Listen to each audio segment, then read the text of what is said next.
யார் மேடைக்கு வரணும்னு எல்லாரும் விரும்பினாங்களோ போன நூற்றாண்டிலிருந்து இன்றைக்கு வரைக்கும் அதன்படியான சாதனையை தமிழோடு உறவாடு நிகழ்ச்சியிலே சாதித்து காட்டியிருக்கிறது என்பதற்கு இந்த 13 பேரும் அதே போல் 14வது நபருமாகிய அவரும் வந்திருக்கிறார்கள். பெற்றோர்களும் வந்திருக்கிறார்கள். நீங்கள் அழகாக சொன்னீங்க அனிதா. எப்படின்னா இந்த +2 பரீட்சை எழுதுகிற இப்போ வீடுகளில் பையன் படிக்கிறானோ இல்லையோ அப்பா அம்மா டியூஷன் போயிட்டுருக்காங்க, அப்பா அம்மா எக்ஸாம் எழுதுகிறாங்க, எல்லாம் பண்ணுறாங்க. அதுபோல் பேச்சாளர்களுடைய அப்பா அம்மாக்களை இங்கே வரவழைச்சிருக்கிறது பெரிய விஷயம். ஈன்ற பொழுதில் பெருதுவக்கும் தன் மகளை சான்றோர் என பார்த்த தாய் கேட்ட தாயெல்லாம் திருவள்ளுவர் காலம் நீங்கள் நேருக்கு நேரம் பார்க்க போகிறீங்க.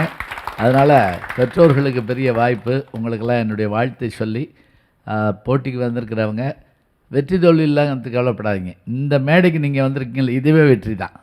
இது உங்களை கொண்டு போய் சேர்த்துறோம். அதனால் நீங்கள் அத்தனை பேரும் வெற்றி பெற நான் வாழ்த்துகிறேன். தமிழோடு உறவாடு உங்களுக்கு உலக மேடைக்கான கதவுகளை திறந்து வைக்கும். உங்களை வரவேற்க காத்திருக்கிறோம். வாருங்கள் அனைவரும்.